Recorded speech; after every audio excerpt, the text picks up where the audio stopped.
You wake up. It's cold, damp, the kind of damp that seeps into your soul and makes you question every life decision that led you to this point. There's mud in your mouth. Your boots are missing.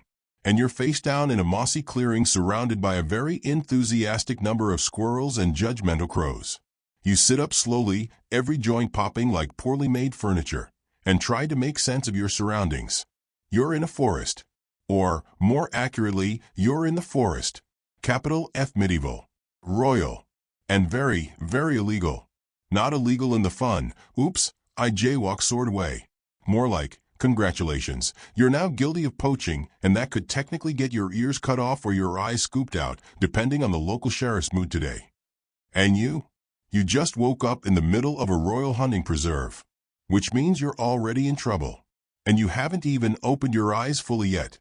Now, before you get too comfortable listening to the gentle rustling of leaves and the soft whispers of your impending doom, go ahead and give this video a like and subscribe to the channel, but only if you actually enjoy this kind of weird, sleepy, sarcastic history rabbit hole we're about to tumble into.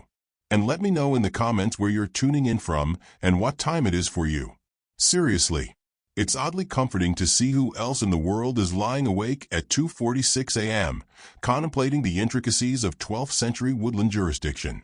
Okay, so, let's set the scene. It's the year 1189. You're somewhere in Norman England, which basically means the king just recently invaded his own kingdom, gave everyone new taxes, new French names, and declared that the woods now belonged to him. All of them. Every tree, twig, rabbit, and deeply confused woodcutter. The forest, once a place where people lived, farmed, foraged, and occasionally got drunk on mead while shouting at owls, is now sacred. Not in a spiritual way. Sacred as in, thou shalt not breathe here without royal permission. This is all thanks to a set of profoundly ridiculous, yet shockingly brutal laws known as the Forest Laws. Simple name, complicated misery. See, the word forest back then didn't mean what it does now. Today, you hear forest and think trees, hiking trails, possibly a bear with a ranger hat telling you not to light things on fire. Back in medieval England, a forest was a legal term. It could include woods, fields, wetlands, entire villages, and sometimes your grandma's cottage if it happened to fall within the wrong line on a royal map drawn by someone who had never been sober. And once something was declared a forest, it stopped being yours. Completely. Overnight. You could be a peasant with 3 generations of pig farming behind you, and the next morning you'd wake up and find that your land was now part of the king's forest. Congratulations, your entire livelihood is now a crime scene. Those pigs? Contraband. That acorn your toddler is chewing on? Illegal. Your dog? Suspiciously competent. Might be trained for hunting. Better keep an eye on that mutt. The king, or rather his army of vaguely corrupt forest officials, claimed all of it. For hunting. But let's be honest, very little actual hunting occurred. Mostly, it was about status. Royal forests were like the medieval equivalent of owning a yacht you never use. Just big, expensive, exclusive spaces that showed everyone else you were too powerful to care about their problems. And the punishment for violating these laws? Oh, buckle up. We're talking mutilation, branding, eyes being gouged out, ears lopped off, men having their hands cut off for daring to set a snare. Because nothing says justice quite like disabling a guy for trying to catch a squirrel to feed his starving kids. In some regions, just walking through the forest with a bow and arrow was enough to get you arrested. Or worse, watched closely by the local verdeoa. Which sounds harmless, but trust me, you do not want to be watched by a verdeoa. Who are the verdeoas, you ask? Let's talk about the cast of characters running this delightful woodland dystopia. At the top of the food chain, other than the king, obviously, were the wardens. These were royal appointees tasked with enforcing forest law, and they were about as pleasant as you'd expect from people whose job involved sentencing children for picking berries. Beneath them were the foresters, the guys with actual boots on the mossy ground. They patrolled the woods, spied on locals, and occasionally stole things. Because, of course they did.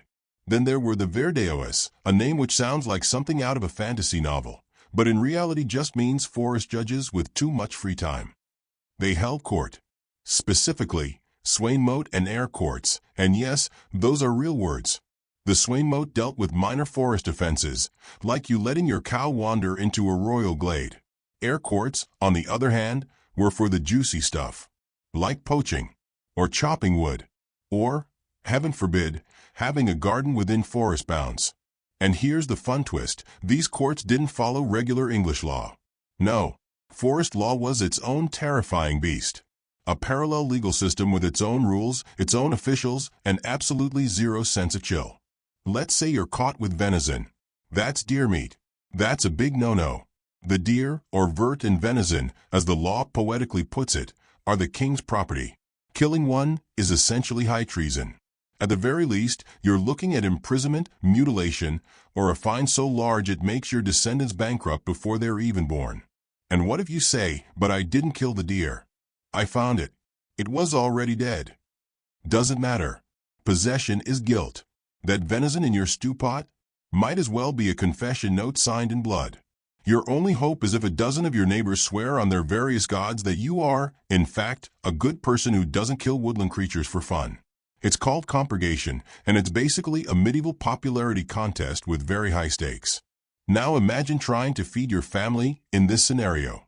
There's no Tesco, no Uber Eats, just you, a muddy hut, and the knowledge that the surrounding 100 acres of prime hunting and foraging territory are off-limits because some noble wants to occasionally chase a boar while drunk on fermented honey.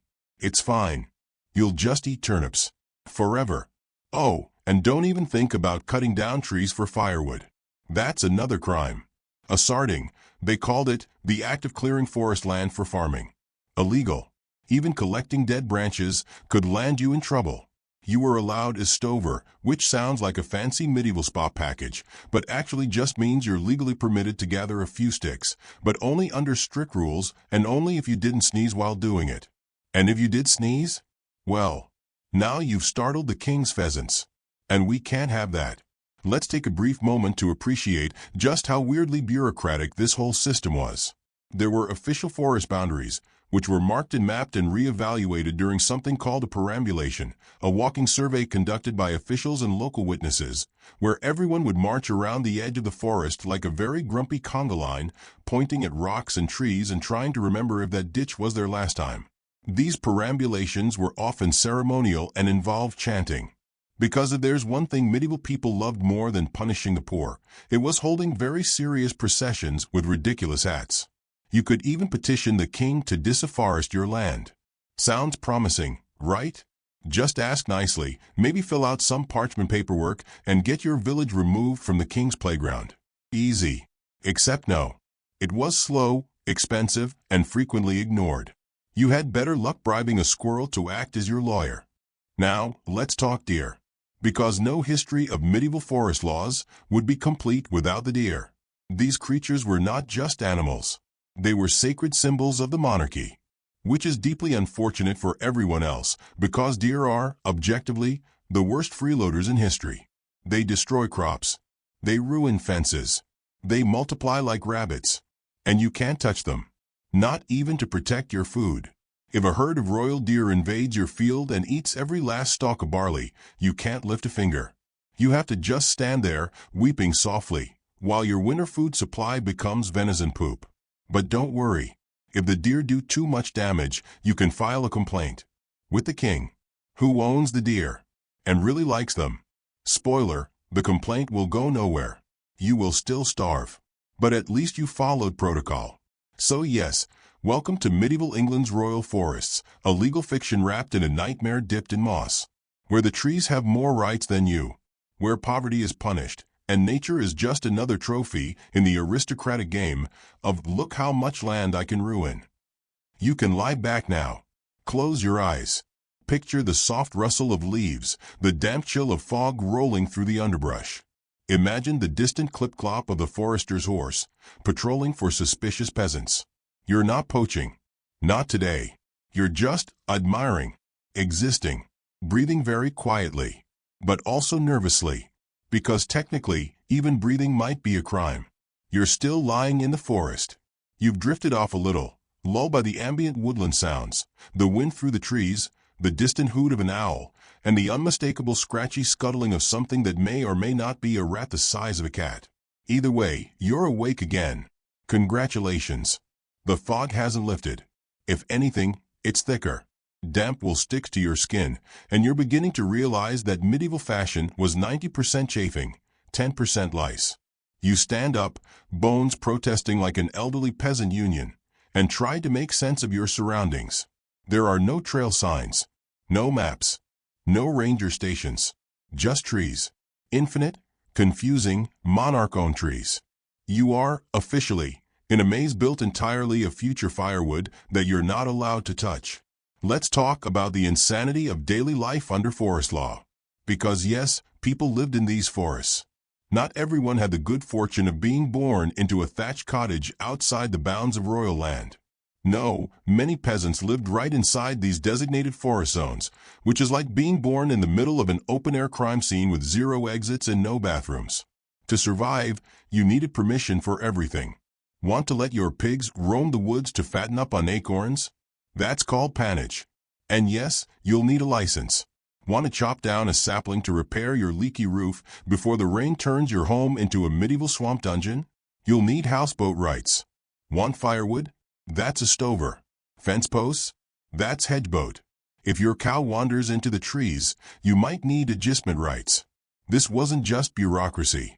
It was an entire parallel dimension of legal agony.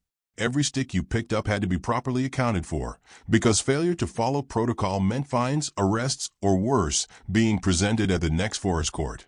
And this court system was hilariously terrifying. If you were accused of breaking forest law, you were dragged in front of a swain mote, which, again, sounds like a lovely tea blend, but was actually a very serious legal tribunal held 3 times a year.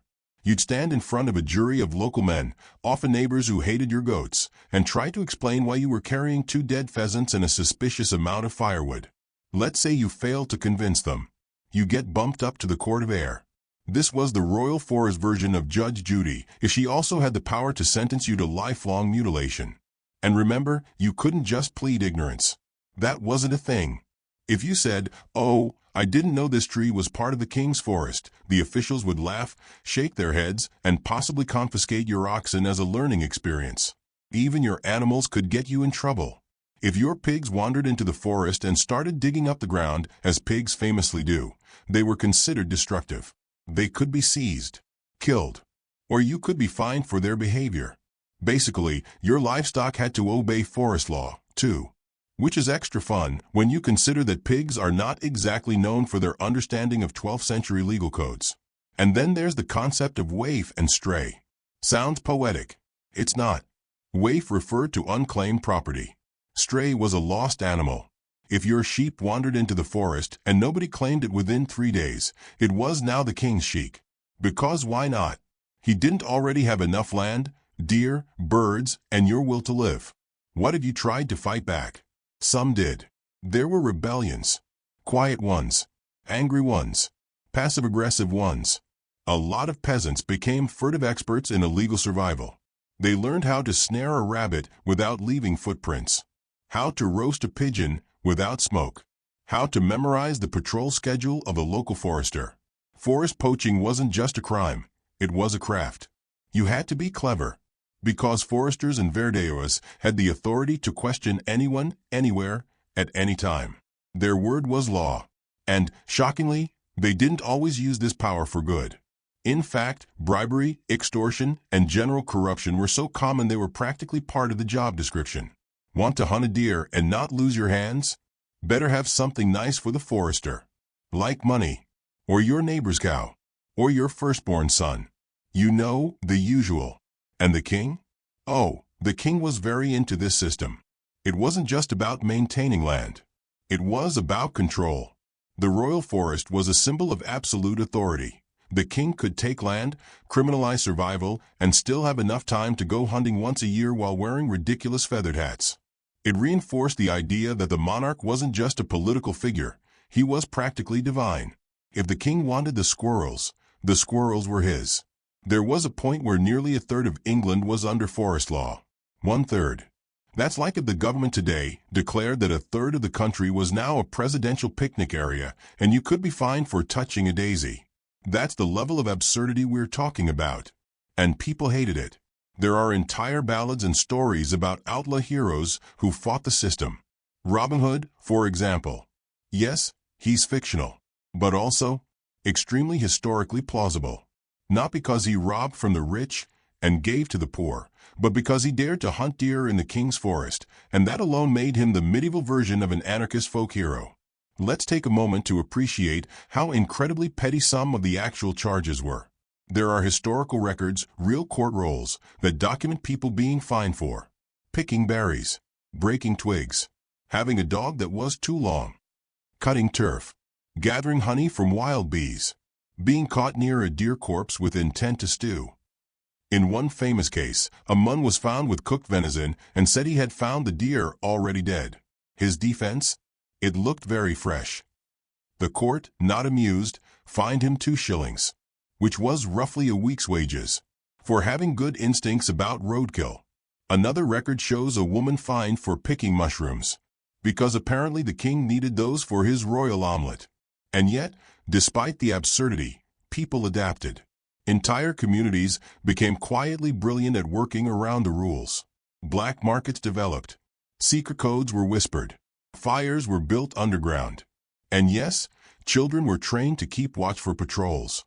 Imagine being 8 years old and already having a job as your village's anti-forester lookout. Childhood was different, to say the least. By now, you're probably thinking, this can't possibly get more miserable. Oh, but it can. Let's revisit the deer. Because these majestic woodland creatures weren't just protected, they were practically worshipped.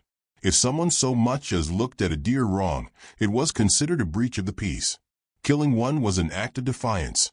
Some even compared it to regicide. The deer represented the king's dominion over the land.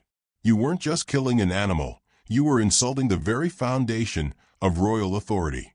And so, the punishments were brutal. Blinding was common, as in literally scooping out your eyes so you'd never be tempted to shoot another arrow again. Sometimes hands were cut off, occasionally tongues. Because why not disable your peasantry further? It's not like they had jobs or crops to tend to. Oh wait, they did. But not anymore. Even worse, these punishments were public, designed to terrify the community into submission. You didn't just get dragged off in the night. No, you were marched through the village, bloodied and broken, as a living PSA, don't pick up that dead pigeon. Or this could be you. And yet, people still did it. Still hunted. Still gathered. Because when your choice is between breaking the law or starving to death while respecting the king's ferns, the choice becomes obvious. There's a strange kind of nobility in that. In how peasants, despite centuries of punishment, humiliation, and cruelty, continued to survive. They kept stealing wood. They kept snaring hares. They kept boiling mushrooms in secret and pretending they had been gifted by a generous squirrel. Eventually, there was some pushback. In 1217, after the Magna Carta had its big debut, the Charter of the Forest was issued. It was a sort of sequel, less famous, more shrubbery. But it mattered. It restored some rights to common folk, allowed more access, reduced the harshness of punishments. It was a start. But even with reforms, forest law never fully went away. It lingered, lurking in parchments, whispered in legal Latin, waiting to ruin someone's life over an acorn. So you're still here, in the forest, maybe a little sleepy now, maybe wondering how we made it this far as a species, when at one point in history you could be fined for having a long dog. But don't worry, there's more. Because we haven't even talked about the forest air sessions held once every few years, the legal apocalypse where dozens, sometimes hundreds, of people were tried in one sitting for crimes like twig theft and squirrel-related suspicion. We'll get there. But for now, close your eyes again. Listen to the gentle rustling above you. A branch cracks. Probably a deer, or a poacher, or a forester, or all three, playing some twisted version of hide-and-seek. You breathe deeply. In, out, very quietly. You are one with the moss. You are not suspicious. You are merely lying here, in the king's forest, thinking about mushrooms and tongue removals. Everything's fine. You're still here, still in the forest, still not dead, which is technically a win, but the bar is so low you could trip over it while carrying an armload of illegally gathered kindling. The fog has turned into a light drizzle. Not enough to be romantic, just enough to slowly soak into your cloak and make your undergarments feel like a medieval sponge bath. Which, If you're wondering, was also illegal in some forest jurisdictions, depending on whether the water source was on royal land. Because God forbid your peasant stench offend the deer. You trudge on, somewhere between fully awake and that hazy not quite sleep where you start hallucinating old Norman laws whispering from behind tree trunks. This might be a dream, or purgatory, or just Tuesday in the 13th century. Let's talk about the forest air. Now, to be clear, this is not a forest fire. Though, yes, that would have probably solved a lot of problems. The air, spelled E-Y-R-E, because the Middle Ages loved to spell things like cryptic riddles, was a traveling royal court.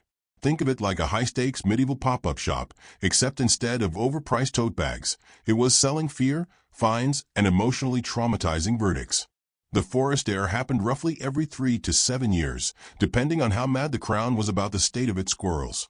A team of royal justices would show up, set up shop in some local town or manor, and then summon all the accused criminals in the forest district. These weren't people caught red-handed last week. No, this court was here to clean house, going back years, even decades, to address everything. And I do mean everything. You think you got away with that squirrel you poached back in 1219? Think again, Jeff. Because now it's 1224, and the heir is here. They've got a list, a pile of accusations, and exactly zero interest in your excuses. Hope you enjoyed your illegal stew. Picture this, you're a tired peasant, summoned to court with 300 other villagers. You walk into a damp hall where robed justices sit on elevated platforms, looking like the bored deities of shrub-based suffering. They begin reading out accusations one by one. The charges are handwritten in Latin, a language you do not understand, and read aloud by men who also probably don't fully understand them, but pretend to because their wigs are enormous and they enjoy shouting. The atmosphere is tense. People shift nervously. A pig squeals outside. Someone coughs, and 3 heads turn, half expecting that to be illegal too. You've waited 10 years for your trial. You may not live to see the verdict. What kinds of crimes did the heir handle? Let's go through a few real ones. Yes, real. Because medieval England was a chaotic fever dream written by over-caffeinated monks with a passive-aggressive sense of humor. A man fined for trespassing with intention to observe deer. That's right. He didn't touch a deer. He didn't chase a deer. He merely looked at it wrong, possibly with hunger in his eyes. That was enough. A woman accused of gathering leaves for personal use. What kind of personal use? Who knows? Probably kindling. Or a very uncomfortable pillow. Either way, the leaves were part of the king's biomass, and her fingers were criminal. Several people charged with harboring dogs of illegal height. Yes, there were strict dog height laws. You could own a hunting dog, but only if it was short enough that it couldn't chase deer. They enforced this by a process called lawing, which sounds normal until you learn that it meant mutilating the dog's paws so it couldn't run properly. Congratulations, you now know about the first historical example of government-regulated dog dismemberment. And it wasn't just individuals who were punished. Whole villages could be fined for forest offenses. Because if you couldn't identify the poacher, clearly everyone was guilty. A kind of medieval group project where you all fail because someone stole a hedgehog. So why did this terrifying court system exist? One reason, money. Forest law wasn't just about deer. It was about revenue. Fines were a lucrative business for the crown. The king didn't care if you lived or died, but if you stole a rabbit, he wanted his 2 shillings, and he wanted it now. These courts generated massive income. A single forest heir could produce thousands of pounds in fines, in an era when a laborer might earn a few pennies per week. It was the medieval version of a parking ticket empire. Except instead of your car getting towed, it was your ability to feed your children. And the justices? Oh, they were well compensated. Paid by the crown, backed by authority, and often corrupt as compost. They knew the game. They had quotas to meet. Sometimes they'd arrive in town with fines already calculated before the trials even began. Justice was less about facts and more about vibes. Let's pause for a moment to appreciate just how spectacularly bleak that is. Imagine living your whole life terrified of twigs, only to be summoned before a tribunal that fines you for excessive gathering of deadwood during a famine year. It's like being told you violated property law by chewing on government grass. Now, occasionally, there was pushback. Some jurors, made up of local men, would refuse to indict neighbors. Sometimes, entire communities banded together to obscure the truth, creating complex webs of denial to protect poachers and gatherers. And in these rare moments, you'd see the flicker of rebellion, of solidarity, of a village collectively saying, "Actually, Your Honor, we didn't see Bob carry a freshly slain buck into his cottage at midnight and proceed to make venison stew for 14 hours. Must have been a large squirrel." Of course, this didn't always work. Royal officials could impose collective punishments, raise taxes, take livestock as collateral, in some cases, destroy homes. Because why settle for a simple bribe when you can legally ruin someone's life? And yet, despite the horror of it all, the dog mutilations, the stick fines, the omnipresent threat of tongue removal, people still broke the law. Because they had to. Let's return to the forest, shall we? It's darker now. You've wandered farther in. The drizzle has stopped, replaced by the gentle sound of dripping leaves and your own exhausted breathing. You're cold, wet, underfed. You're also in possession of 3 mushrooms and a pigeon you found resting near a log. Congratulations. You're now in violation of at least 7 forest laws. Maybe 8 if the pigeon had royal blood. You sit on a mossy stone and take a moment to reflect. Somewhere, deep in the woods, a forester might be watching. Or asleep. Or drunk. It's impossible to say. What matters is that the system is watching. Always watching. Above you, a branch creaks. Maybe it's the wind. Maybe it's judgment. You close your eyes and breathe deeply, meditating on the fact that you now understand more about medieval bureaucracy than most high school history curriculums. What a blessing. Or a curse. You hear the snap of twigs nearby, not the poetic kind. The kind that suggests someone else is here. Maybe another peasant. Maybe a forester. Maybe a man with a writ from the Eyre Court demanding your presence in a trial that started 3 years ago. You do not move. Because in this moment, you are the forest. Silent. Damp. Slightly guilty. But proud. You haven't eaten in a day. Your cloak is soggy. But by God, you still have your pigeon. And that, dear viewer, is what makes you dangerous. Don't worry. We're not done yet. Not even close. There are still outlaws to meet. Secret woodland economies to discover. And a delightful little detail about how some people paid bribes in eels. So get comfortable. Close your eyes if you haven't already.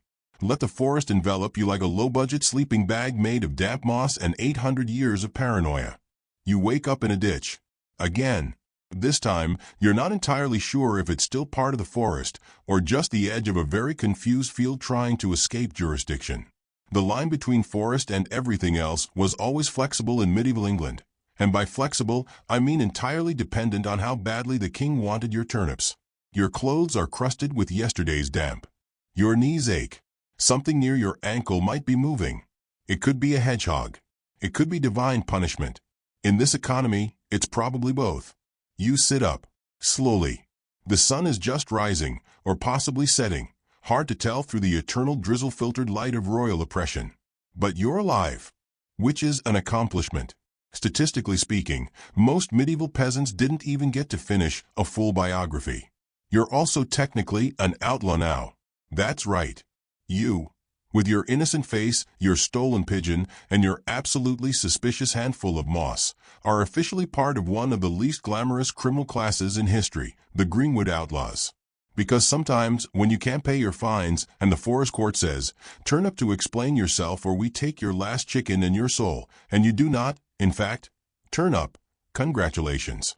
You are now waived, or outlawed, or, in legal terms, persona non grata with a slight chance of being hunted like venison with back taxes. Let's unpack that.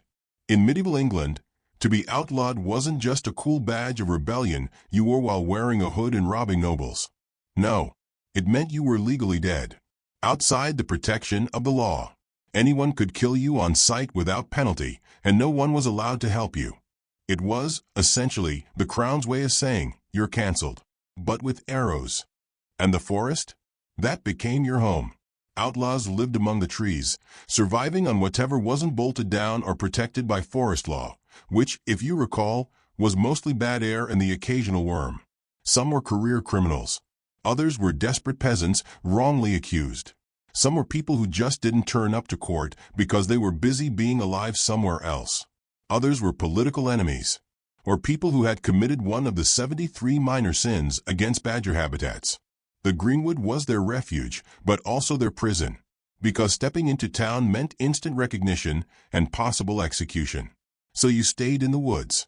You ate what you could, wore what you found, and prayed your hiding place wasn't already occupied by someone more stabby than you. And yes, there were Robin Hood types. Sort of. The real outlaws of the medieval forests weren't nearly as noble or photogenic as the legends suggest. They rarely robbed from the rich to give to the poor. More like, rob from whoever happens to be carrying bread and maybe share some with your miserable outlaw boyfriend, who has trench foot and a sharp stick. Still, there were communities. Networks. Forest gangs, if you like. Little bands of exiles who shared food, tools, rumors, and resentment toward the state. Occasionally, they struck back, raiding forest officials, ambushing foresters, stealing deer, and selling the meat on black markets that technically didn't exist, but everyone knew about. These black markets operated on barter, stealth, and the deeply unregulated eel economy. Yes, the eels. In medieval England, eels were currency. No, not metaphorically.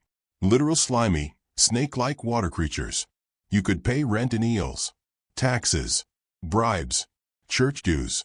If you had a sack of eels, you were basically holding a medieval debit card with fins. One priory in Cambridgeshire alone received over 25,000 eels a year in rent. There were eel ledgers, eel audits, eel-based inflation. Imagine rolling into court, facing a fine for unauthorized bramble collection, and pulling out a bucket of writhing aquatic worms to say, "Will this cover the damage?" It often did. So yes, you, the outlaw, might survive another day thanks to a lucky eel trap in a forgotten stream. But survival was always a maybe. The forests were full of dangers, not just the laws, but the people who enforced them. Let's talk about foresters. Again, because we haven't hated on them enough yet. These guys weren't just park rangers. They were armed agents of the crown. And while some were honest, most were, let's say, creatively corrupt.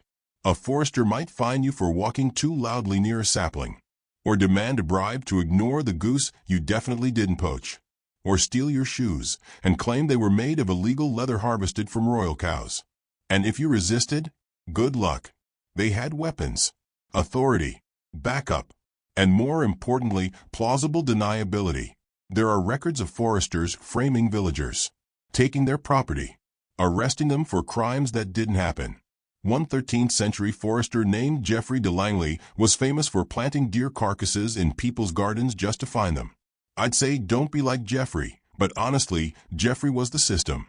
Outlaws, in response, learned to fight back in the most medieval ways possible. They disguised themselves as monks, crept through brush under moonlight, left false trails, and paid local children in honey cakes to serve as lookouts.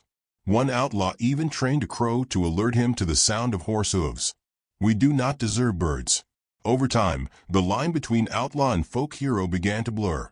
People started whispering stories about these rebels, not as criminals, but as champions. The ones who dared to steal from the king's forests, laugh in the face of fines, and roast boar on royal firewood. And yes, these tales evolved into legends. Not just Robin Hood, but other local figures. The Wake brothers, Fulk Fitzwarren, outlaws with real historical roots who became the stuff of bedtime stories and tavern songs. Each one slightly exaggerated, each one a little more dashing with every retelling. But don't let the legends fool you. The reality? Muddy boots, bad teeth, a perpetual state of dampness. You eat roots and moss. You sleep in a hollow tree that smells like regret and owl droppings. And when winter hits, you either make friends with a badger or freeze. The outlaw life wasn't fun. It was survival. It was ducking royal patrols and cooking nettle soup with stolen spoons. It was coughing into the night and wondering if that itchy patch on your leg is a tick or bubonic foreshadowing. Still, in a world where law and justice had nothing to do with each other, outlawry offered one thing most peasants never had: agency. A terrible, cold, and highly illegal kind of agency. But agency nonetheless. You take a moment now, still sitting in your forest ditch, still cuddling your morally questionable pigeon, and reflect. Outlaws, eels, corrupt foresters. A legal system ridden by angry trees and weaponized monks. Somehow, this is your life. You wonder, just briefly, how many fines you've accrued. How many statutes you've broken simply by existing near the wrong fern. Somewhere, a scribe is adding a tally mark beside your name. The parchment creaks under the weight of bureaucracy. But you're still here, breathing, defiant, and possibly about to barter a handful of mushrooms for firewood from a man who smells like cheese and outlaw politics. Before you do, lean back. Let your eyes drift closed. The forest is louder now, but not hostile.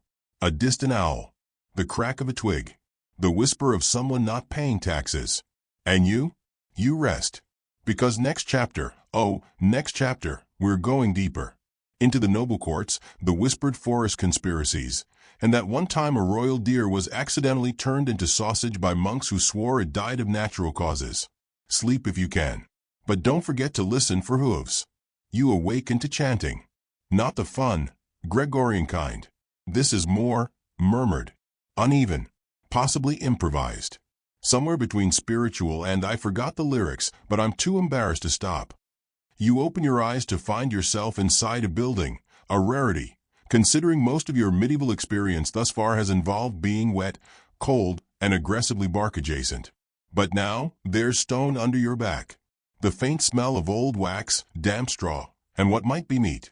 The ceiling arches above you, not unlike the belly of a whale, if that whale had been converted into a monastic priory by the Church of England. That's right. You've somehow wandered into a monastery. And not just any monastery. One near the royal forest, which means these monks, despite their quiet lives of prayer, bread, and light heresy, are legally subject to forest law just like everyone else. Yes, even monks had to obey the king's rules about twigs. You sit up. Slowly. There's a friar at the far end of the hall, humming tunelessly while stirring something in a large iron pot. You can't identify what's in it, but it smells like guilt and venison. Which is weird, because monks weren't allowed to eat venison. Which leads us, quite naturally, to one of the stranger corners of medieval forest law, the role of the church in the great deer-based legal dystopia. So before we start whispering about monastic sausage rings, do the usual, like the video. Subscribe if you enjoy this madness. And tell me in the comments where you're watching from and what time it is. I love hearing who's tuning in from across the world while trying to fall asleep to historically sanctioned woodland anxiety. Back to the monks. Now, you might assume that monasteries were exempt from forest law. After all, these were the Lord's servants, right? Holy men, cloistered and serene, living lives of poverty and potato-shaped candles. Wrong. Monasteries were often deep in the forests because landowners gave up useless wild territory to curry spiritual favor, and monks weren't picky. That meant many religious orders ended up smack in the middle of royal forest zones. And guess what? That meant they had to obey every twig, acorn, and leaf-based rule the crown invented. Which, naturally, led to creative interpretations of obedience. Let me set the scene. You're a humble Benedictine monk. You wake at dawn, pray, tend to the garden, copy some manuscripts, maybe flagellate yourself for that one time you thought an unchaste thought about a passing goose. But then you get hungry. Not spiritually, physically. And wouldn't you know it, there's a perfectly plump deer that just happened to die near your orchard. Tragic, really. Looks like it fell onto a rock, with sharp antlers. Probably natural causes. Shame to let it go to waste. You gather your brothers, say a few words, and then, because it would be a sin to squander God's bounty, you turn the deer into sausage. Thus was born the noble medieval tradition of clerical venison laundering. They had entire protocols for this. First, the deer had to be dead already. That part was key. The monks couldn't actively hunt it, that was poaching. But if it happened to perish within monastic boundaries, well, that was just divine providence. And not eating it? That would be ungrateful. Of course, they couldn't let the foresters know. So the monks developed an entire subculture of deniable deer consumption. Some examples, all real. Hiding deer meat inside turnip carts. The foresters would inspect for game, but they weren't going to dig through root vegetables. Too much effort. Also, turnips were emotionally distressing. Burying bones behind the scriptorium, just deep enough that no dog would find them, but shallow enough that future archaeologists would wonder why monks had so many rib cages under their calligraphy room. Trading meat with local villagers under the table, literally. These deals often involved cheese, wine, and yes, a handful of eels. Because once again, eels were the bitcoin of medieval barter. This illicit culinary activity became such a problem that royal officials began suspecting entire abbeys of running venison smuggling rings. One forest official reported that the monks of Waltham Abbey had consumed more deer in 1 year than the king's own household. Which, frankly, is impressive, especially for men who allegedly took vows of simplicity and seasonal fasting. But let's not be too hard on them. The monks weren't alone in their forest friction. All landowners in forest zones, including nobles and bishops, constantly danced around forest law. Imagine owning 500 acres of prime woodland, and then being told you couldn't pick berries, build fences, or sneeze in the direction of a hare without express permission from the king's squirrel manager. So what did they do? They bribed. They begged. They created complex legal fictions to justify their actions. Some claimed their deer escaped from private enclosures and were therefore no longer subject to royal protection. Others swore that fallen branches weren't gathered. They simply rearranged themselves into bundles. One baron even declared that his private fish pond counted as a separate legal entity, with no relationship to royal wetland authority. It was nonsense. But it worked. Sometimes. And if not, well, then came the fines. Or worse, confiscation. Because if the crown suspected you were illegally keeping game or building forest infrastructure, say, a mill or a pigsty or a very suspicious-looking shed, they could seize your land, or your animals, or your shed, leaving you with a fine, a warning, and no place to store your pork. In one famous case, a monk tried to sue the forest justices back. He argued that his abbey predated the forest creation and therefore couldn't be subject to its laws. He lost. Not because he was wrong, but because the forest court wasn't about right and wrong. It was about money, and deer, and preserving the dignity of shrubbery. The official record of that case ends with the phrase, placid infinitum per ascisum regis, meaning, more or less, the matter is closed because the king said so. Medieval Latin, the original corporate email. But let's return to you. You're still sitting on that stone bench, watching the friar stir his suspicious stew. He turns toward you now, offers a small nod, and slides a wooden bowl your way. You sniff it. Definitely meat. Probably deer. Possibly illegal. You glance at the friar. He shrugs, with the quiet dignity of someone who has made peace with the moral implications of venison fraud. You take a bite. It's surprisingly good, seasoned with herbs and defiance. For a moment, you feel human again. Warm. Full. Briefly unconcerned about stick laws. The friar sits beside you. He doesn't speak, just hums. You close your eyes. Because even in a world of endless rules, barking dogs, and morally ambiguous sausages, there are still moments of peace. And as your mind drifts, you begin to wonder, what happens after the meal? Because while monks might bribe and barter in secret, others were far less subtle. We're talking about smuggling rings, forest mafias, noble conspiracies to host illegal hunting parties disguised as weddings. And that one time an entire village dressed as nuns to confuse the forest courts. You wake up to the unmistakable sound of bagpipes. Which is odd, considering you're still inside the monastery, and bagpipes are generally classified as emotional terrorism by any self-respecting religious order. You peel your face off the hay-stuffed pillow, which smells like mildew and goat afterthoughts, and stumble toward the door. Outside, the forest is unusually festive. Flags hang from branches. There's laughter, clinking cups, and a man dancing on a table with one shoe and no shirt. A small crowd has gathered around what appears to be a wedding procession. You blink. Rub your eyes. There is, indeed, a bride. There is, indeed, a groom. There are flowers, music, and a suspiciously high number of people carrying bows. You've stumbled upon one of the great medieval legal loopholes, the ceremonial hunting party disguised as a wedding, also known as deer with a side of plausible deniability. Because here's the thing, hunting was one of the great status symbols of the Middle Ages. To kill a deer in a royal forest was, legally speaking, about as close as you could get to a declaration of war on the crown without actually storming a castle. Deer were sacred, royal. The king's deer were considered walking, antlered property. And if you touched one, you might as well be kissing the queen's jewelry and calling it your own. But people still really wanted to hunt them. Why? Well, aside from the obvious food, sport, bragging rights, there was prestige. Killing a deer meant you were someone. Not a peasant. Not a ditch dweller. A man of means. And so, in a world where the royal forest swallowed whole counties and sniffed at your birthright, noblemen and landowners got creative. Enter the fake wedding. Here's how it worked. You, a reasonably wealthy baron, want to host a hunting party. You know the local foresters will be watching. You know any deer-related activity is a risk. So what do? Simple. You announce a wedding. You invite friends, family, musicians, clergy. You decorate. You parade through the forest. Maybe you even hire a real couple to pretend they're getting married. All perfectly legal. And then, halfway through the festivities, say around the fourth toast and the second chicken, you spontaneously decide it would be fun to go on a walk. A walk with dogs. And bows. And suddenly the groom is missing, and someone's shouting, "Oh look, a deer!"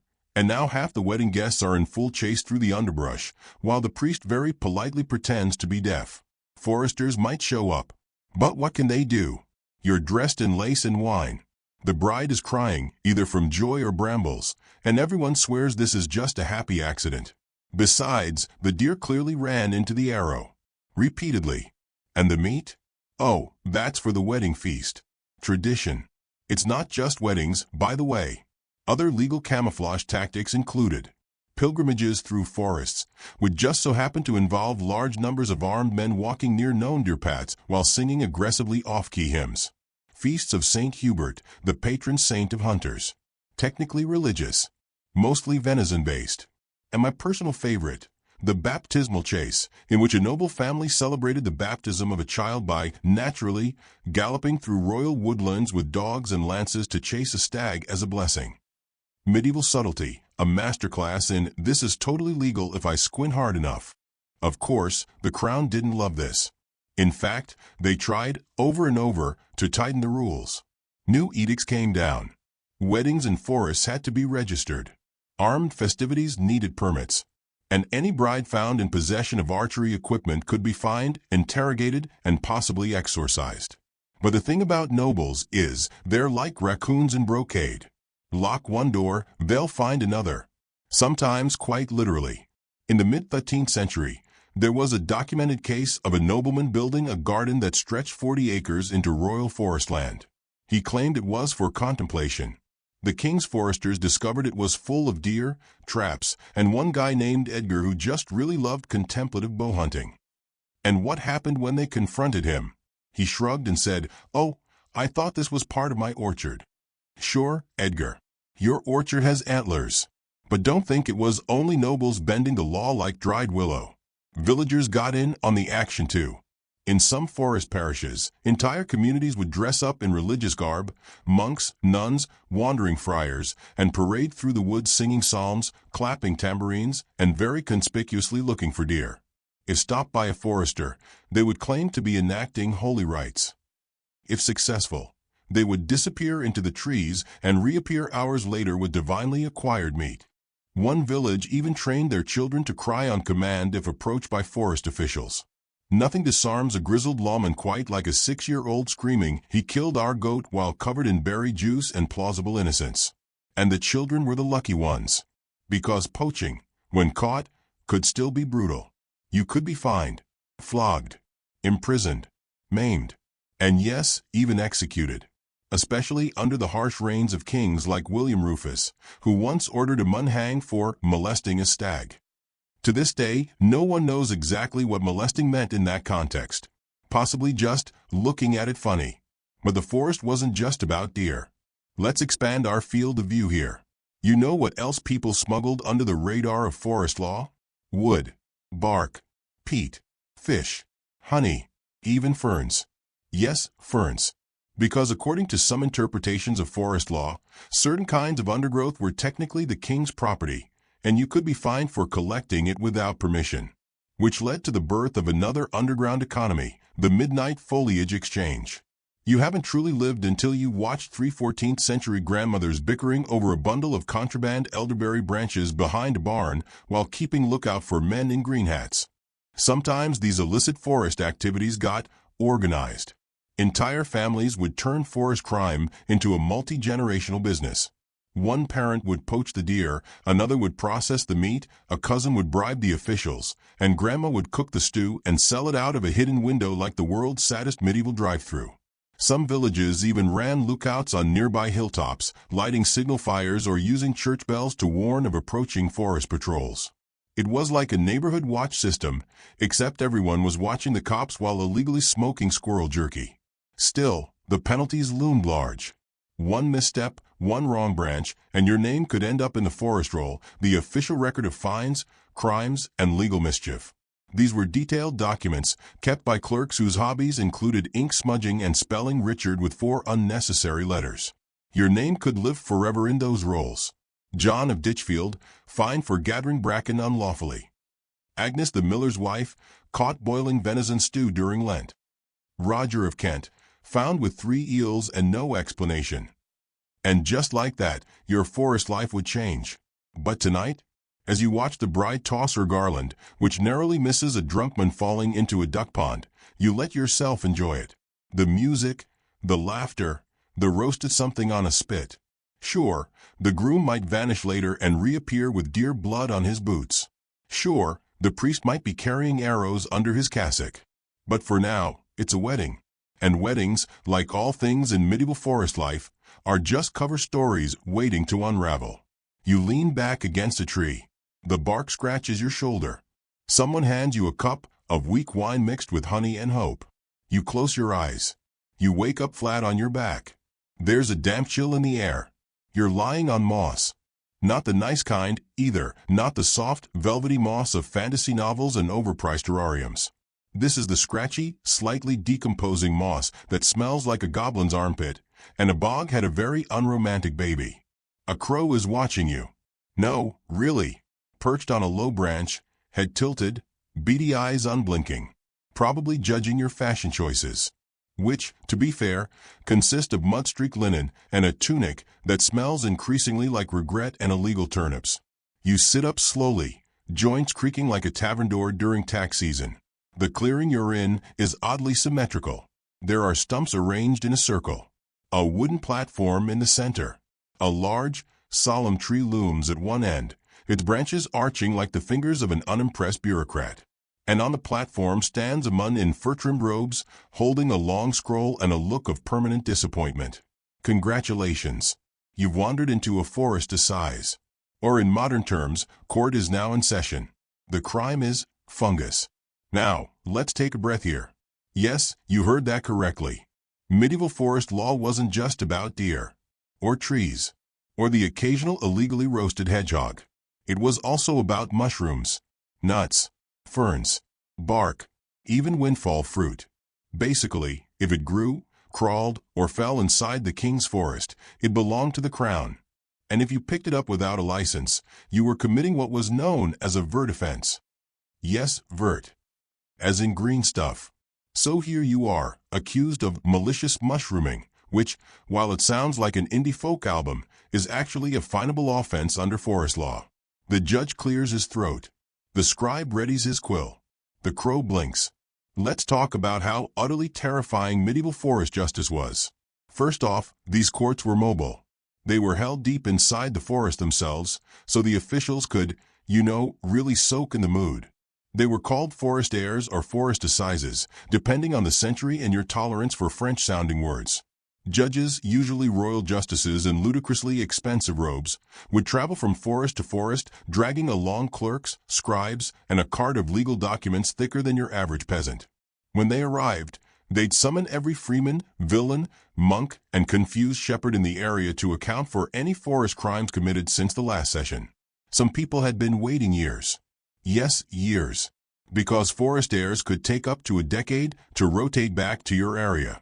Which meant you might be charged with picking bark in 1284 and finally get sentenced in 1291, by which point the bark was gone, your cow had died, and you'd entirely forgotten what the crime even was. Not that it mattered. Because these trials weren't about memory. They were about revenue. Remember, the king didn't enforce forest law to preserve nature. He enforced it because every infraction was a chance to fine someone. And those fines weren't cheap. Picking acorns? A few shillings. Cutting firewood? Maybe 20. Killing a deer? That could be a full year's income, or your hands, or your life, depending on the judge's mood and whether or not your hat looks smug. Which brings us to your trial. The scribe, who looks like he's 2 ink blots away from a full breakdown, announces the charge. You, insert your slightly Latinized peasant name here, are accused of gathering unlawful fungi beneath the birches of Crown Grove on the 3rd Sunday of Lent. You protest.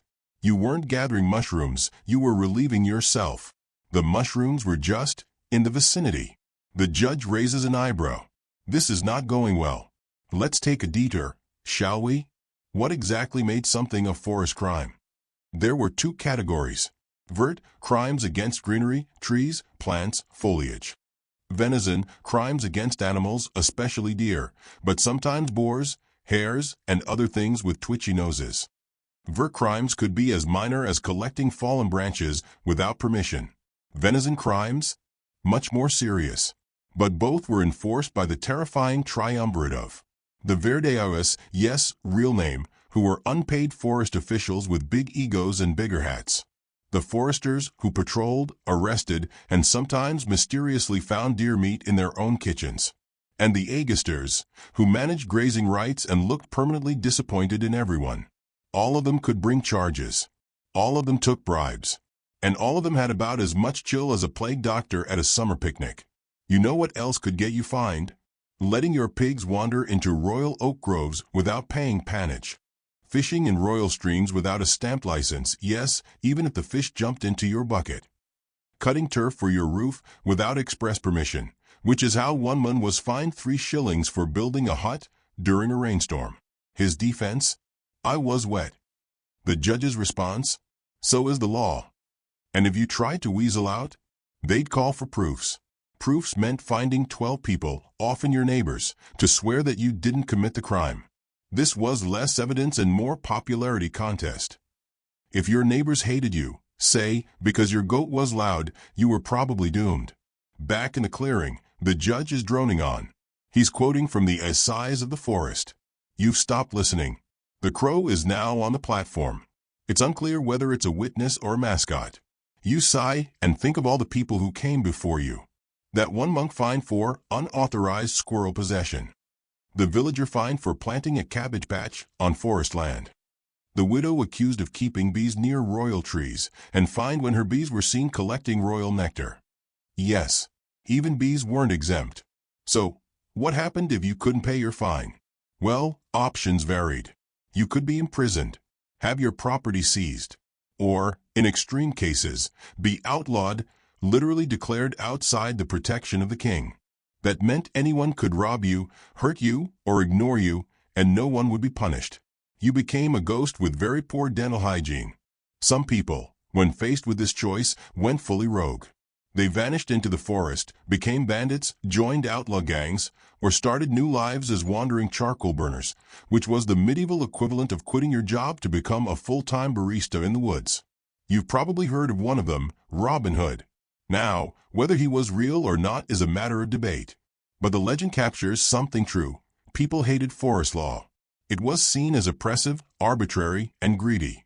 So the idea of a hero who mocked it, defied it, and stole from the rich foresters to give meat back to the poor? That was more than a myth. It was wish fulfillment. With arrows. But you, alas, are no Robin Hood. You're just a sleepy peasant with some questionable mushroom habits. The judge calls for your punishment. A fine. Predictably. Several shillings and 1 goat's worth. You protest that you don't have a goat. He suggests borrowing one and then giving it to him. Justice. The trial ends. The crow squawks once, then flies away, possibly to become a forest clerk. You're escorted out of the clearing. Your head is spinning. Your coin pouch is empty. But hey, at least your name is now recorded forever in the Royal Forest Roll as Peasant, Mushrooms, Insolence. Not bad. You walk slowly through the underbrush, pondering what new absurdity tomorrow might bring. Maybe a pig court. Maybe eel taxes. Maybe another suspicious wedding. You wake up to the sound of someone being mildly flogged with a branch. A birch branch, if your ears don't deceive you. Thin, whippy, and widely considered the instrument of choice for casual medieval discipline. You roll over, realize you're not in your bed, obviously, and remember, oh right, you're in the king's forest. Again. This time, though, you're not on trial. You're just part of the audience. Congratulations, you've graduated from accused to spectator. That's upward mobility, medieval edition. The peasant next to you hands you a wilted leek as a snack. You accept it gratefully. It smells like damp justice. Before we go any further, let's set the mood. The clearing is bustling with energy. There's a makeshift platform. A couple of stumps arranged as semi-comfortable seats. A man in ragged hose is tied to a post, looking like he regrets every decision he's ever made, especially the one where he tried to chase a deer with a slingshot and a bottle of ale. And in front of him stands a forest reeve, holding a copy of the Doomsday Book and a scowl deep enough to plant carrots in. You're about to witness a punishment. Not a fine. Not a sternly worded scroll. No, this is the juicy stuff, physical medieval justice. Because sometimes the crown wanted more than your money. Sometimes it wanted your dignity. And occasionally, your skin. But before we get ahead of ourselves, you should take a moment, seriously, to like this video and subscribe, but only if this kind of strange, soothing, historically rich content speaks to you. And let me know in the comments where you're tuning in from and what time it is. I'm always fascinated by the global community of sleepy history weirdos we're building here. All right, back to the flogging. The crowd winces in polite unison as the mun is given 12 lashes. The first few are theatrical, the reeve clearly practicing his form. But the later ones draw real yelps. A small boy claps. Someone sells pies. The forest court has a strange vibe. Part legal proceeding, part farmer's market, part medieval episode of Judge Judy, but with fewer haircuts and more woodlice. So, why all this punishment? Because, contrary to modern belief, forest law wasn't always just about extracting cash. Sometimes, especially in the earlier centuries, think 11th to early 13th, forest crimes were considered capital offenses. Yes, death. For deer. Let's break that down, because it's wild. And not in a fun, nature documentary way. Under Norman rule, especially during the reign of William the Conqueror and his charmingly bloodthirsty sons, forest laws were brutal. The idea was to instill so much fear into the local population that nobody, and I mean nobody, would dare touch a royal stag without explicit permission, a gilded invitation, and possibly divine intervention. Here's a rundown of some of the more creative punishments. Blinding. Yes, really. If you were caught killing a deer in the royal forest, you might be blinded in both eyes. The idea was, no eyes, no poaching. Problem solved. Human rights? Please. This was 12th century England, not brunch in Portland. Castration. Less common, but absolutely used. Again, the logic is unclear. Perhaps the assumption was that deer poaching was a crime of virility. Remove the urge, remove the crime. Amputation. Hands. Fingers. Feet. Especially if you were a repeat offender or caught with tools, like a bow or a snare, inside a forest you didn't belong in. One record speaks of a man who had his right hand amputated for felling a birch with malice and intent. That's a bold accusation for a tree, with no witnesses. Execution. The big one. Especially in the Norman period, poaching a deer could get you hanged. And no, it didn't matter if you were starving. In fact, that might have made him even more annoyed. How dare you turn royal property into soup? And just to make things worse, the forest law wasn't uniform. It varied wildly by region, by era, and by the temperament of the local justice. In one forest, you might get a slap on the wrist and a sermon. In another, you'd be maimed, fined, and sent home wearing a sign that said, "I messed with the venison." But then, things started to shift. By the 13th century, under increasing pressure from the barons, the church, and just about anyone with a functioning brain and a mild fear of the woods, forest punishments were softened. A bit. You can thank the Charter of the Forest, 1217, which was like the Magna Carta's weird cousin. While everyone remembers the Magna Carta as the big power to the barons moment, the Charter of the Forest was about reigning in forest law. Literally, it did several important things. It redefined which lands were royal forests. Spoiler, too many were. It reduced or eliminated capital punishments for forest offenses. It reinstated common rights like pannage, pasturing pigs, estover, gathering firewood, and turbary, cutting turf, for local villagers. It acknowledged that people needed access to forests to live, not just to be decorative extras in the king's personal deer park. It was a big deal. But, and there's always a but, enforcement was patchy. Even as capital punishment declined, corporal punishment thrived. Like public floggings, stocks, pillories, branding, fines so massive they might as well have taken your cow's soul. And of course, public humiliation, because what's the point of justice if your neighbors don't get to mock you for it? Speaking of which, back in the clearing, the man who just got flogged is now being paraded around with a sign hung from his neck, Acorn Thief. You're not sure if that's a warning or a new folk song. Either way, it's catchy. The reeve nods approvingly. Justice has been served. And here's the kicker. The king, sitting in his castle, will never hear about this. Because forest law wasn't just about protecting nature. It was about control. Symbolic, social, economic. Forest laws reminded people every single day that even the most natural parts of their lives, food, fuel, shelter, belonged to someone else. That a tree wasn't just a tree, it was a regulated object. That a deer wasn't just dinner, it was a royal asset, a living, breathing tax bill with hooves. And punishment? That was the punctuation at the end of the sentence. The reminder that if you stepped out of line, even to pick a few berries, the forest would bite back. And sometimes take a chunk. Now, you're probably wondering, did anyone ever fight back? Yes. But not with swords or uprisings. That's too cinematic.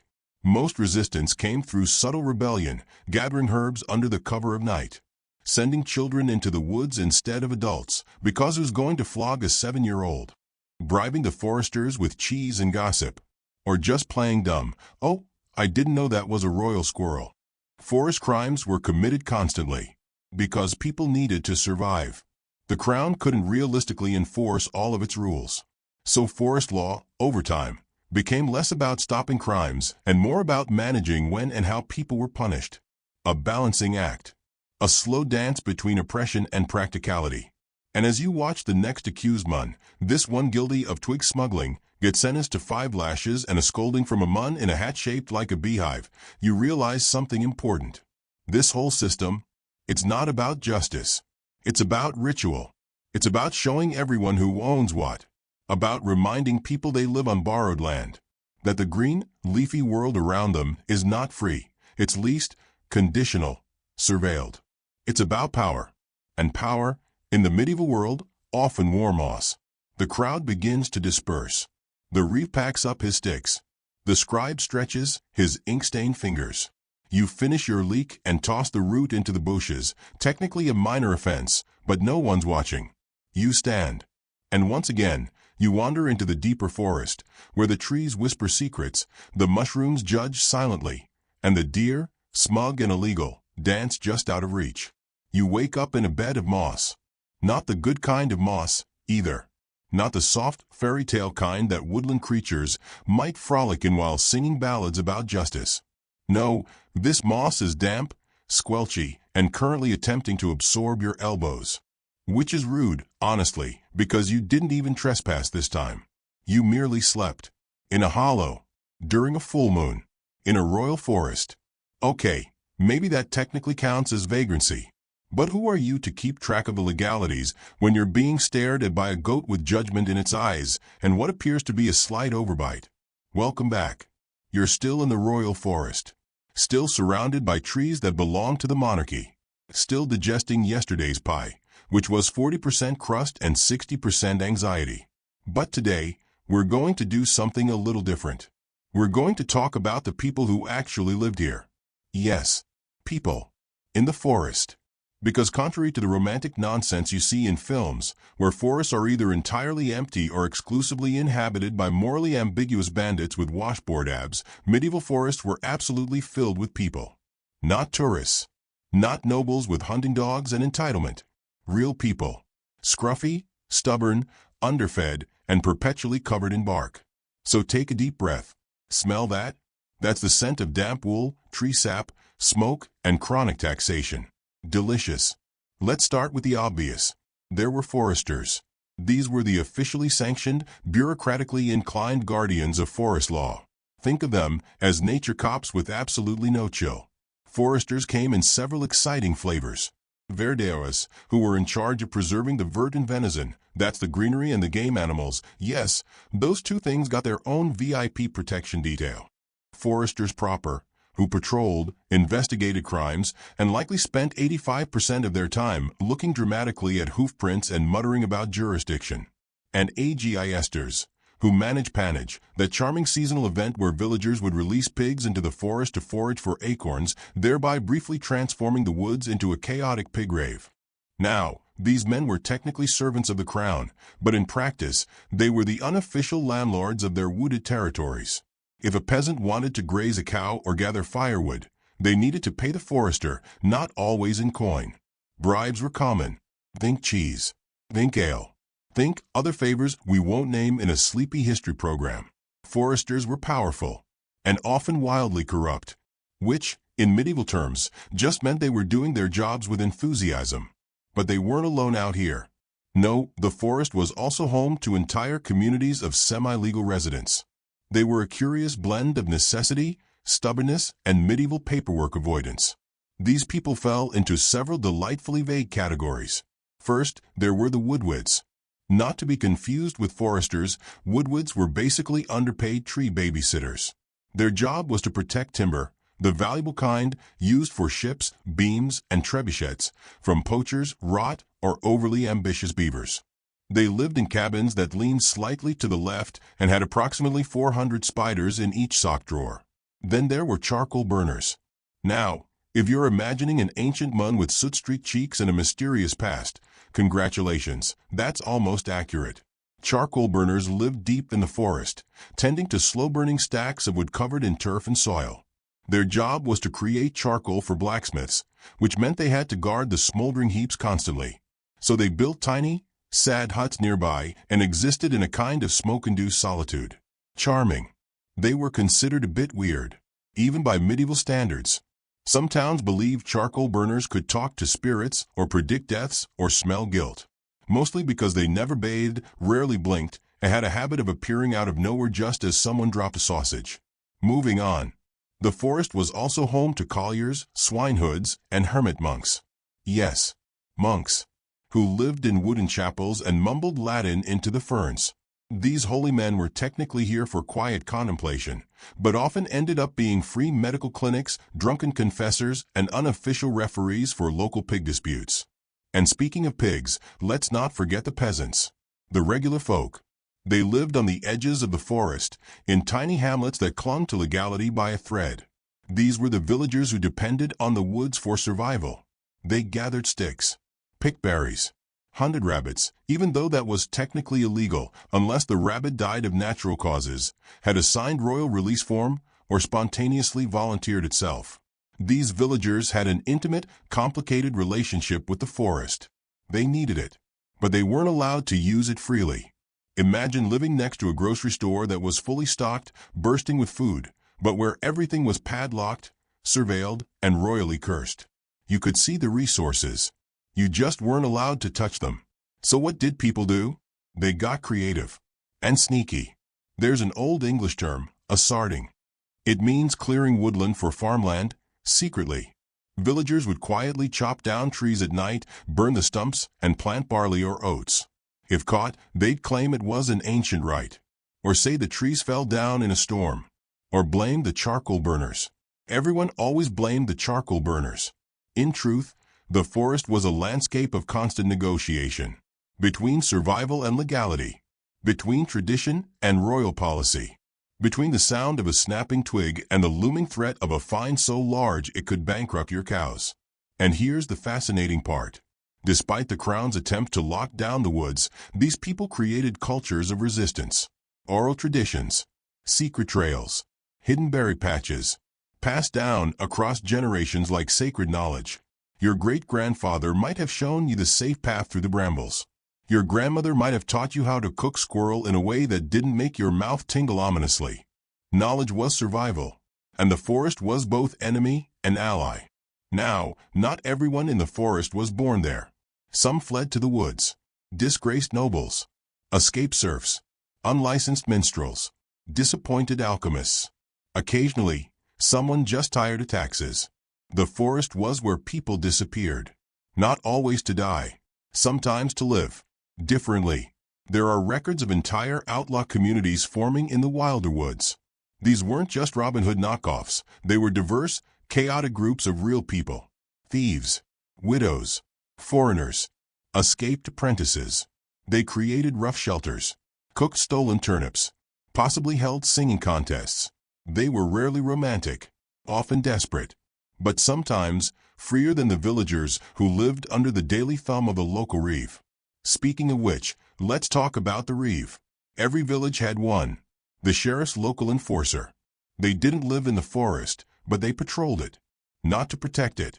Oh no, their job was to keep track of what the villagers were doing. Who collected too many nuts? Who stole a log? Who's been building a suspiciously nice chicken coop? Reeves were deeply unpopular. They often had very nice hats, which made them even more unpopular. Now, imagine living in that world. You're a mother of three. Your roof leaks. Your bread is 70% barley and 30% stone fragments. You need to collect firewood to cook, but you can't, because it belongs to the king. So you go anyway, at dawn, quietly, hoping the reeve has a toothache today. That was the daily reality for tens of thousands of forest edge families. A life of caution. A dance with rules written by people who hadn't seen a real squirrel in years. But still, people adapted. They learned which trees had medicinal bark, which mushrooms were safe, how to trap a bird without using illegal tools, aka any tool more advanced than glaring at the bird and hoping it cooperated. The forest wasn't just a threat. It was home. Yes, it punished. Yes, it withheld. But it also provided shade, shelter, privacy, resources, and, for some, a last chance. A final refuge when the world outside said no. And as you lie back on your moss pillow, listening to the faint sound of a pig snoring under a nearby shrub, you start to understand. The royal forest wasn't just a place. It was a stage. For power. For poverty. For quiet rebellion. And even though the laws were sharp and the reeves wore stupid hats, the people found ways to survive. Not by obeying, but by weaving themselves into the roots. Becoming part of the story. You wake up on a wooden bench. But not the comfortable kind of wooden bench you'd find in a modern park next to someone overfeeding pigeons and questioning life. No, this bench is uneven, splintery, and probably doubling as a flea hostel. Also, there are 12 other people crammed beside you, none of whom smell like soap has ever been involved in their personal hygiene routine. A rooster crows in the distance. Or maybe it's a child trying to imitate a rooster. It's hard to tell when you're in the middle of what can only be described as a forest court. Yes, a court. In the woods. Because nothing says effective legal administration quite like holding a public trial surrounded by squirrels and passive-aggressive oak trees. Welcome to the glorious, baffling world of medieval forest justice, where the stakes are low, the laws are weird, and the penalties include, but are not limited to, a strongly worded fine and death by social embarrassment. Let's set the scene. It's the 13th century.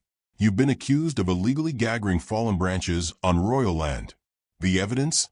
2 sticks and a suspiciously cozy fire in your hut last Thursday.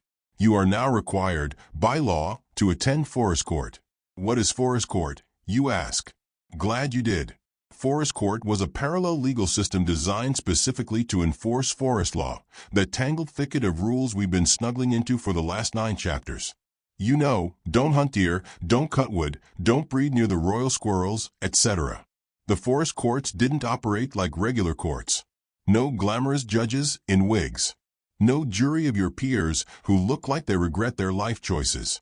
Instead, you got a healthy dose of archaic legal theater, performed in the open air, often near a large tree or a stone called something deeply creative like Court Hill.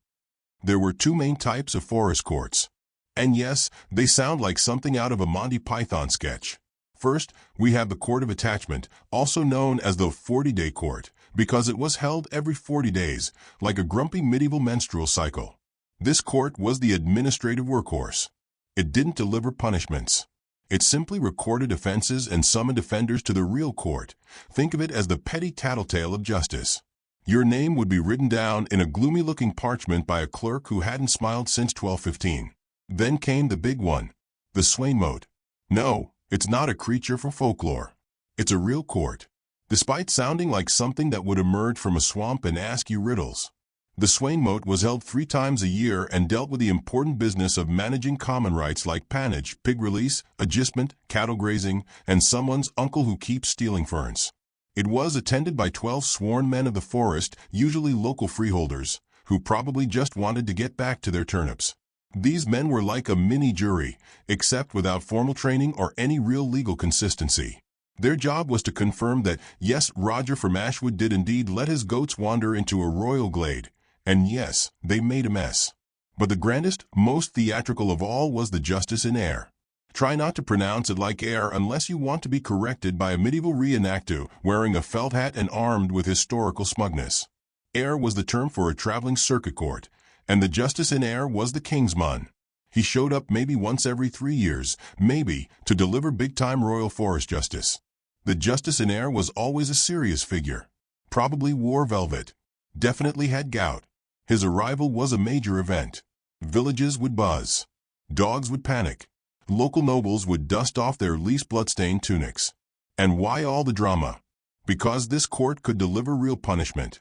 Fines. Imprisonment. Property seizure. Public shaming. Occasionally, very occasionally, mutilation. But usually, the goal was financial. The crown didn't want your blood. It wanted your shillings. Everything was fine, Abel. You cut down a tree? That's 5 pence. You snared a rabbit? 10 pence. You sneezed near a royal deer? Let's call it 12, and don't let it happen again. Now here's where it gets wild. Because these courts weren't just efficient mechanisms for handling forestry disputes. Oh no, they were performances. Rigid, archaic, and weirdly ceremonial. Imagine this. You stand in front of the justice in air. He has a ledger that's larger than your house. A clerk recites your offense in Latin. You don't understand Latin. No one does, except the clerk, and even he's making half of it up. You respond by placing your hand on a random vegetable because your village is too poor for Bibles, and swear you only picked those berries because you were starving and the bushes were technically on the border. The Swainmote men nod solemnly. One of them coughs theatrically. Someone's baby cries. A dog eats part of your cloak. You are fined 2 pence and a goat. You try to argue. The clerk sighs. The justice in air leans back, fingers steepled, and proclaims that mercy shall be shown. You only owe 1 pence and half a goat. You don't even know what that means. Do you bisect a goat? Share custody? You leave confused, broke, and extremely nervous about shrubbery. This was the legal reality of medieval forest life. An ecosystem of overlapping rules, sporadic enforcement, and courts that showed up less frequently than solar eclipses. And it wasn't just peasants who got caught in the brambles of this system. Even nobles found themselves tangled. There's one delightful case of a minor baron who allowed his dogs to chase a deer across a royal boundary. He claimed it was an accident. The court disagreed. He was fined the equivalent of several months' income and ordered to donate a ceremonial spoon to the king's breakfast service. That last part might be exaggerated. But the point stands, no one was safe. These courts weren't about justice. Not really. They were about reinforcing royal control. Making sure everyone, from the barefoot swineherd to the overly ambitious knight, remembered that the forest was not theirs. It was the king's living room, and they were lucky to be allowed inside. One of the more bizarre practices involved the inquest of deer carcasses. Yes, a full investigation would be launched when a dead deer was found.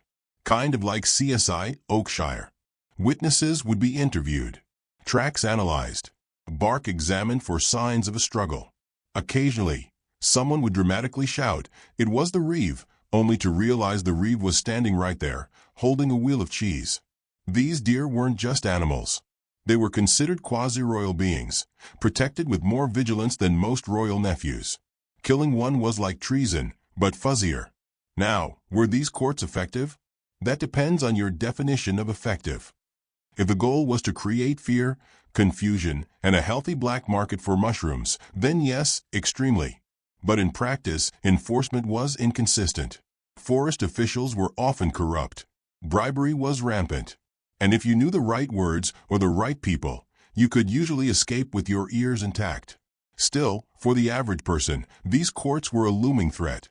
A reminder that even your kindling had to be legally compliant.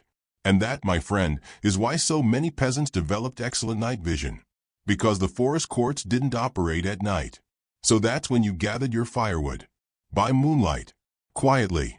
With one ear open for rustling ferns and a suspiciously well-fed squirrel that might actually be a government informant. So the next time you're walking through a forest and admiring the view, remember, you're not just among trees.